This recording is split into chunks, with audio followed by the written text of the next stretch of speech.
ফজরে যান নাই, আল্লাহ বলেছে ফেরেশতাদেরকে থাক, লিখিস না, জোহরে আসবে। আমার বান্দা তো। আল্লাহ পানি বন্ধ করে দেব? না না না, আমার বান্দা। খানা বন্ধ করে দেব?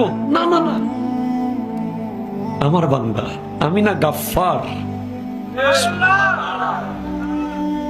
আমি আল্লাহ না ক্ষমাকারী। আল্লাহ দোষগুলো দুনিয়াকে দেখাই দেব? না না না, আমি সাত্তার। রহমতের চাদর দিয়ে ঢেকে রেখেছেন। আপনি জান নাই, আপনাকে হাইয়া আলা সালাহ বলার পর আবার হাইয়া আলাল ফালাহ বলেছেন। হাইয়া আলা সালাহ বললে হতো, ফালাহ কেন বললো? আরে তোর লাভের জন্য আয়।